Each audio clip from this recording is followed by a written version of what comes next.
Hello there. I have some Cottage Farmhouse decor DIYs. By the way, is Cottage Farmhouse a thing? I think it is. I looked it up. I think it is. And I can't wait to share them with you. There's only 2 here, but they're really good. So let's jump in to the craft room. Now, our first and our main project starts with this cute little 9-inch decorative wall clock that I got at Big Lots so many years ago that it really doesn't matter. But if we have to put a number on it, it's probably like, I don't know, 8 years, 7 years. It's a long time. It's a long time. So my original idea was to keep this clock functional, but that didn't work out, but it turned into a really nice decorative piece. So here, I'm just taking it apart. Again, it's a plastic clock. Back when I thought $10 was a good deal. Again, that's that many moons ago. I should have went thrifting had I known about it. But anywho, I'm trying to take this apart here as far as I got the clock out, came out with screws, not a bad thing. But when I took these mechanisms out, I must have tugged on something because it did not go back together. But my intention, we're going to continue to roll with it. First things first, I'm going to use this Iron Orchid Design rub-on transferred called Lover of Flowers.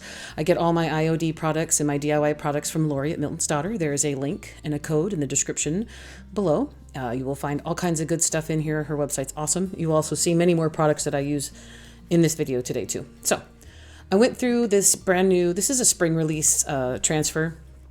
And I just went through to find some smaller items. These all have some really cute, really cute flowers, very pretty poems. It also has a description of the flower next to it. So I was just trying to look for something that would kind of mesh with the clock and not cover up the numbers because, again, I had intended on leaving it as a functional clock, but that did not happen. You will see what happened here. But now it's just decorative. It looks cute. So this little piece here, I'm just going to show you. I cut the top off of it because it was covering up a number, and then I made it look like it was part of another bottom piece of a branch.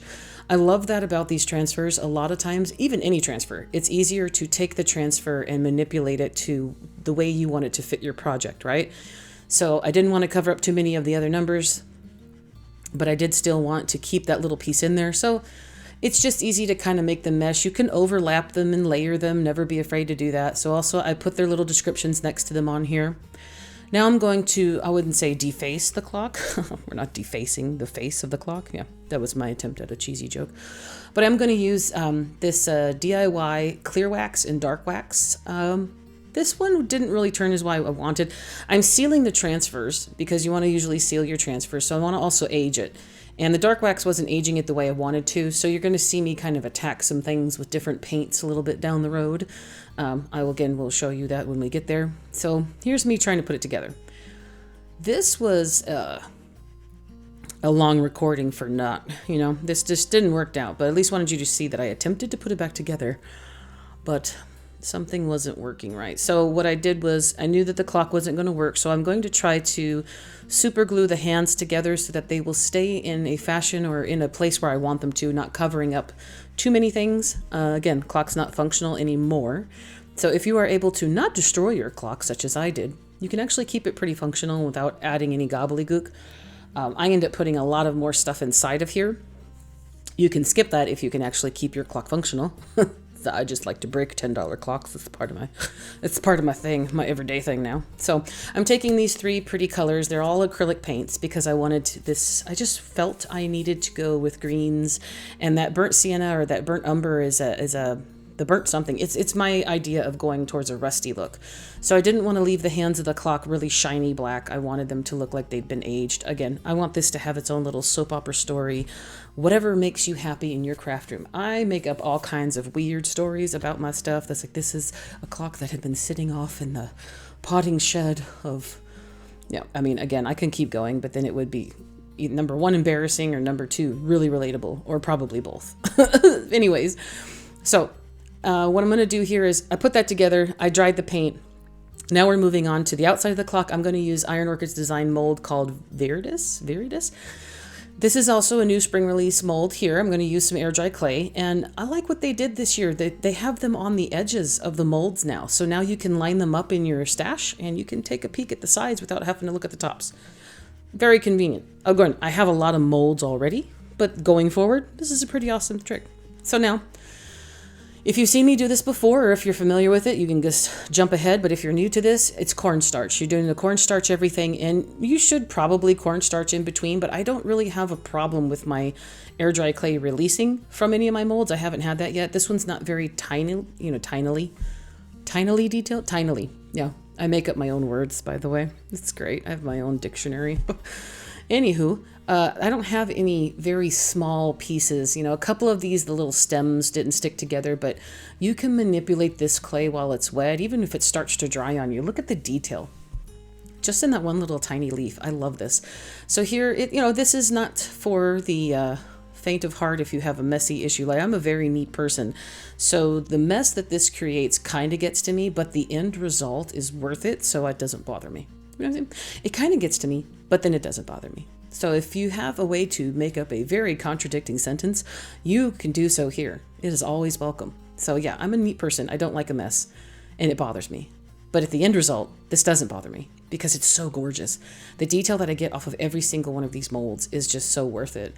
And also the way you age it, nothing is perfect. It's sometimes the air dry clay, depending on the medium you use. This is IOD air dry clay. This stuff smells good. It lasts forever. I've been able to dry it out almost completely and then add water and rehydrate it, and I've been able to use it. But you get a lot of good detail off of these molds. Now I have another mold I'm planning on using. I'm going to actually venture into resin, you guys. I bought some amazing resin off Amazon, and I'm going to try resin on the next one. Should be a lot neater, and again, I'll have to wait probably, I think maybe 10 minutes or so. We'll see how much patience I can store inside my crafty body when I'm doing so, but again, should be easier to clean up. We'll see how the next one goes. But this one, I decided just to take what I had little left, and I made a bunch of little tiny leaves, and I did a portion of the bigger one. So now, here's our outside of our plastic clock, and here's our cleaned up pieces of clay. Now, this is within a couple minutes. These are all still wet. The clay itself is wet. The smaller pieces are probably drying out as we speak. But what I'm going to do to apply all this good stuff on here, I did take some sandpaper and just rough up the whole outside of the plastic. That's just for my own peace of mind, because I've in the past had issues with plastic accepting paints and different things like that. But with this, we're going to use Titebond Quick and Thick, which it's a multi-surface glue. It's good for wood and plastic and all kinds of things. So I'm going to put a generous amount on there, and I'm going to brush it all around with a paintbrush that you don't really care about, which I love this paintbrush because it's so rough and rugged. It's been through a lot. And then I had to make sure I paid attention to my placement. I wanted the leaves to come from the back of the clock and then over the front. So little tiny details. I'm just letting you know what the inside of my working crafty brain is doing at the moment. And here I'm taking like a little stylus tool, and I'm just picking and poking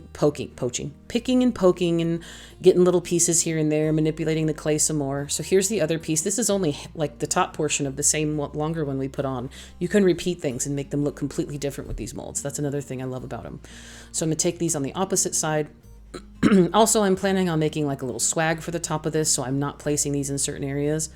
Also, I'm showing you here, I'm going to add this little leaf on the top middle here to cover up the piece where you can tell I kind of cut it off on the mold. So I'm layering the pieces. It also gives you a very good 3D effect. I saw somebody who made a wreath design on a piece of wood or something with just air dry clay mold pieces, and I really want to do that going forward with something. It looked absolutely gorgeous when they were done, and I definitely want to try that next. So you may see that on like a tag sign or something. Again, it'll be pretty heavy with a lot of clay layered, but it was so gorgeous. So I'm taking all my other little pieces, and I'm just laying them where my little crafty heart tells me to. Whatever makes your eyes happy, whatever makes you excited, whatever gets your crafty juices flowing. I just started placing these basically in the empty space between the two. Just remember, I'm still paying attention to the screws that go on the inside of the clock to show where those are going to face, how this is going to sit up, down, left, right, the positioning of where I plan to put flowers, and obviously making sure that the clock face goes in the right way. So as it sits here that you're looking at it down straight up. So 12 would be in the top middle, 6 in the bottom. So I'm trying to continue to work on it this way. So now the paint is only dry by like, I think maybe 20, 30, not the paint, the clay. We had maybe 20, 30 minutes at this point. I went and I cleaned up. I let some of that sit, let the glue sit.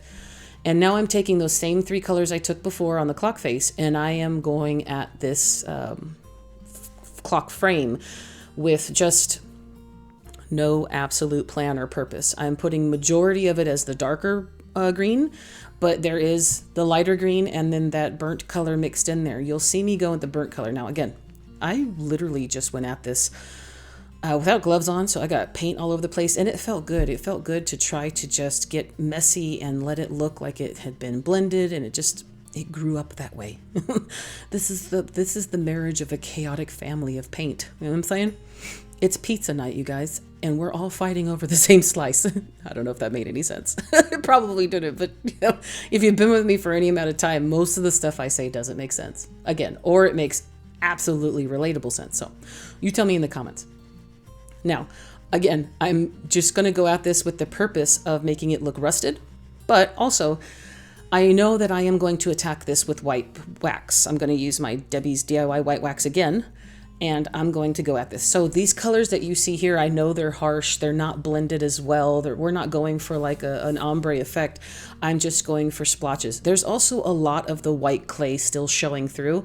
That's also okay because we are going to, as you see here, attack this with white wax. Now watch this come alive. This is just me.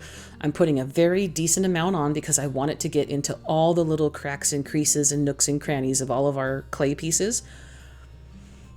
And you can't see it, it's off to the side. Normally I show the camera, hey, look, this is what I use. But you saw the DIY wax in just a little bit earlier in the video. It's the same Debbie's DIY wax. I get it at miltonstarter.com.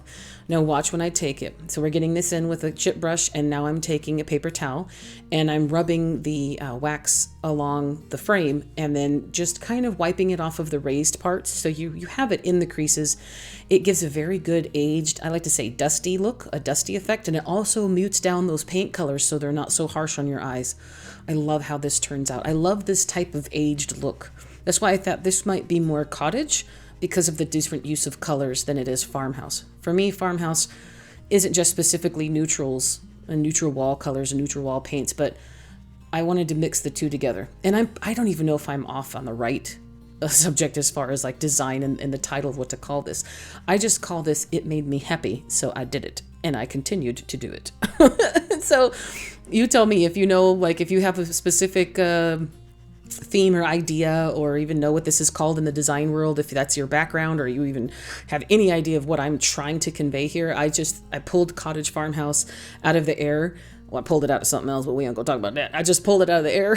And I hope this is right, but you tell me in the comments below. Let me know, am I on the right track or not? So I took the white wax and I had to go at the middle of this guy here. I also had to go into and make sure I had some of this looking a little bit aged also. And then I thought, well, my clock doesn't work right. So I'm going to need to add something in here to make this look like it's just more of an art piece, more of a floral decoration or arrangement.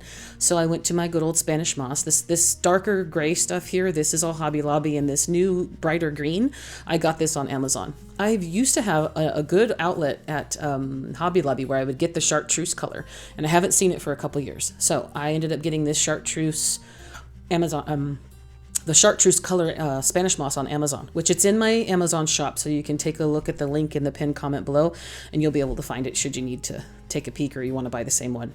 Now, I needed to add 2 holes to this girl here because I want to add a swag to the top right side of it. I thought about putting this in a wreath, and you could do the same way. You could make holes here and then attach it to a wreath, a grapevine or a wreath frame with some zip ties, and then you have a clock in the center of your wreath, and that would be gorgeous. I didn't want to cover up the clay work that we had already done around the outside. So what I'm doing is adding 2 holes next to each other so that I can tie a swag, whether a lantern swag or a mini little baby swag. We're going to make that next. And I used my crocodile to do so. This is a scrapbooking tool. You can grab it on Amazon. I have it linked there below, but you can get that at pretty much any craft store that has scrapbooking supplies. Now, here's a little bundle of flowers I got at Michael's. Again, many years ago, that it doesn't matter. Okay, it doesn't matter, right? It doesn't. Probably more than 10 years ago. I believe I had this even before I moved into the house I'm in. So regardless, I've had this for some time. It's been with me. It actually feels good to dig in your stash and pull things out that you haven't used. Let me know. Have you ever done that? You go into your stash and you go, you know what? I haven't touched this in so long. What would I, well, I mean, I didn't buy it to not use it. So let's just rip it apart and use it. Does it feel good? It felt good for me today. So this little bundle here, I ripped it apart and I added these cute little accoutrements into top left, upside, right down. Put the glass over the top. It looks great. It's almost like a little shadow box clock thingy majig or happiness maker. You know what I'm saying? That's what it's called. It's a happiness maker. You look at this and you smile. Even if it's just because you had a good time making it and you remember something you said or did when you were talking to yourself because you didn't know what you were doing at the moment. Can you tell there's a theme? So moving on, we put the clock back in. Everything's said and done. So now I'm moving on to our last piece of this pretty girl, and that's the little swag I want to make. This is 2 pieces of eucalyptus. I got these off of Amazon in a pack. And these little white flowers here is a Dollar Tree bush that I got. And they fell apart, but just so you know, if you see something off to the side, I glued it back in at a later time. Probably not on camera, but in the event. If the flowers fall off, that usually makes my eye twitch, and I will glue them back on. Now, I'm going to take all these other little picks out of this little bundle, and I am just layering them left and right so that the stems are mostly in the middle. And that's basically the essential of making a swag. If you don't already have a swag base that you can add something to, this normally will basically give you a starter. I don't have a starter, so I just started using greenery at the bottom, and then I just placed things left and right with the stems in the middle. So you want a little bundle on the left, a little bundle on the right, and then continually while I'm working, I'm kind of bending it in a crescent shape or a U shape, almost like a croissant or a moon. And I'm just trying to get it because obviously we're putting it on a circular form. Our clock is round. We want the swag to kind of conform to our clock. So I'm just kind of gently bending it as I go. And right there, you see me using the tip of my glue guns because they're super hot. That was to melt the zip ties to make sure there wasn't anything sharp and pokey. But then also you see here, I'm taking just some jute twine. You can get that anywhere. You can get it at Hobby Lobby, Lowe's, Home Depot, Dollar Tree. I'm just wrapping the middle with some jute twine to also soften that. You won't see the zip ties. And then also here's some little flowers came off, and I'm just adding them with glue. And we have a very good little bundle there that's not coming apart. Now, I'm moving on to make our bow. This is some 1.5 inch ribbon, some Dollar Tree mesh ribbon, and then some thin ribbon. The 1.5 inch ribbon is from Costco from years ago. That very thin black and white striped ribbon, I just got off of Amazon, so that's listed in my shop. I got that a couple months ago. And then obviously the Dollar Tree ribbon I've had for some time, so I don't know if they actually carry it anymore, but that was pretty popular when it first came out last year, I think. And I literally just bundled it all together with some twine, and I'm going to tie it to my swag here. But what you're seeing me do here first is I just kind of put it together, and then I'm putting it through the holes of the clock that I made, but then I realized it's not facing the right way. So I had to take the bow off of the swag, put the swag back on, and position it the way I want it, then put my bow back on, and then put the swag in. So it's, again, making sure things are facing the right way, very important, especially if there's words involved, or like if your ribbon has words on it, you want to make sure it faces the right way so it's legible. I'm very guilty of that a lot of times. So sometimes I have tried to say, oh yeah, I never glue anything down or make it perfect. Yeah, no, I have definitely done that to the point where I have had to literally obliterate something to get it to face the right way. So just try to be mindful. I am guilty myself of not doing that. But again, so moving forward, just a cute little friendly reminder. I did use some hot glue under the bow, and then I started putting in just a couple different little picks and berries that had fallen out. And this is our end piece. Look at this. It's turned out gorgeous. I'm so upset that the clock doesn't work. If the clock worked, we wouldn't have as much in there, and we would have a wall piece with a battery on the back. But now it's not. This is just an art piece. So tell me what your thoughts are. Do you like the clock? I really wish the clock worked. It doesn't, so nothing I can do about it. I might as well just make it pretty instead of throwing it out. Also, you could have used this and turned this in. Don't put the glass in it. And I could have used it as like a small little tabletop container. And you just put some flowers in that, make it its own little vase. Or, like a wider base for a floral arrangement. But I really wanted to keep it hanging. And again, if you wanted to keep it on like a centerpiece, lay it flat, put flowers in it, take the glass out, and put the clay pieces all around it. But I love how she turned out. Tell me how you feel about this. I love this. Now, second project, and the only other one for this video, because I've had some issues with my legs recently. We can talk more about that another time. But again, it's been a minute. So I said I wanted to bust my stash. I have a lot of planned projects in my craft room. You see me here showing you this bag.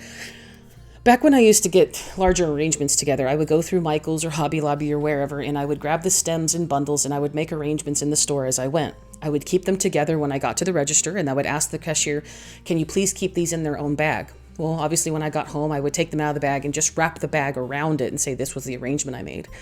And here's a tobacco basket I got at Hobby Lobby back when I thought $12 was a good deal. I don't feel like $12 is a good deal anymore. But in any event, it's a really pretty tobacco basket. I have had this arrangement sitting in my craft stash as a planned arrangement for so many years that I want to start getting these things moved around and done. And then I also want to start listing them on my coffee page. But look how big this pretty flower is. Look at as big as my hand. It's so beautiful. So I grabbed this and we're just going to do a very fast arrangement. There is no glue and there is only minimal cutting. I did not cut any of the stems apart. I only cut them shorter. So you can do this very quickly, at least faster than I did. Now, I bought two of these things. I don't know what they're called. I bought 2 red. So I'm going to take one out and save that for probably another day, another arrangement, who knows. And what I'm going to do is for the back portion here, I'm going to use 1 yellow, 1 orange, and 1 red. But I want to make sure I've got the length proper to the basket we want to put them in. I'm going to bundle the bottom with some jute to make it look like a little bundled bouquet that's inside of a basket for your wall. So I need to see, I'm just going to take a primly. This is a rough cut. This is not the end. So remember, you can always take away, but you can't add. Kind of like when you're cooking. Don't dump the salt in, know what I'm saying? Just wait till the end. So I cut those stems a little bit longer than I needed, but I wanted to show you in real time. These bundles I did not cut apart.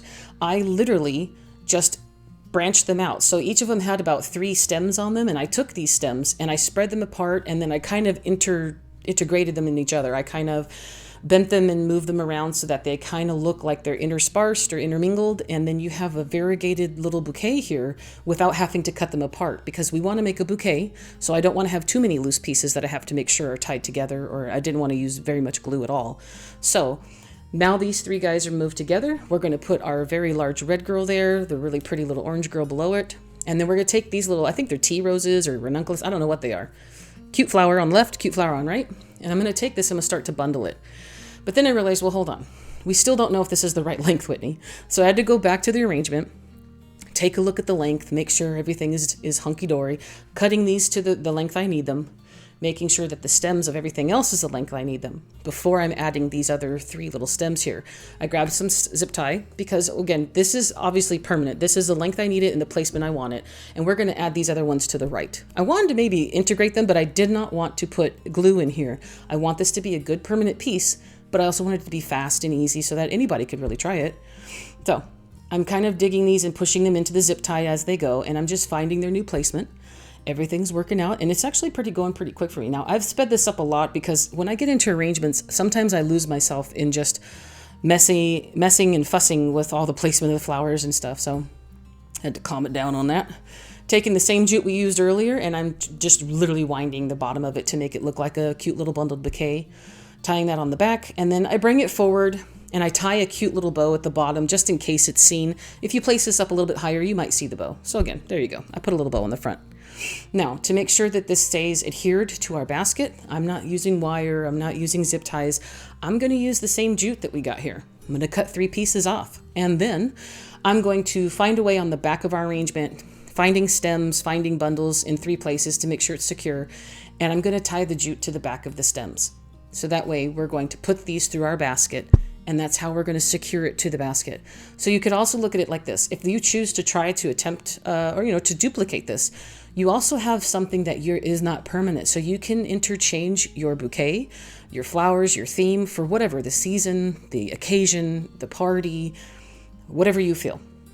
So again, no glue here, not permanent. And you can actually go to your stash, pull out some flowers or wait to reuse something, and you will have a pretty much interchangeable little system should you want to do something like this.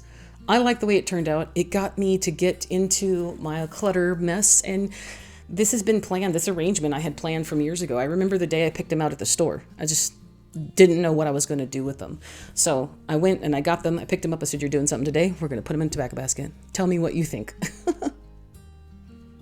I think it turned out great. I love it. It makes me happy.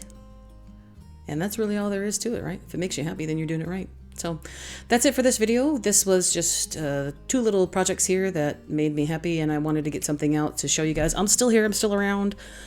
Things have just been a little bit hard lately, but we're getting there. It's all good. So tell me your thoughts. I love the clay. I loved how it turned out on here. It was wonderful. It was really nice. Just a good little fun little spot there. So in any event, these are our projects today. Let me know your thoughts. Tell me below in the comments. I have a coffee page, so if you've learned something or you like my videos, the format, or anything, and you feel like you want to throw a donation, this is the best place to do it. There's a link in the description below. Everything helps. I also sell my DIYs there. So with all that said, I love you guys more than I could possibly say in words. Many hugs, happy crafting, and I'll see you in the next video. Bye-bye for now.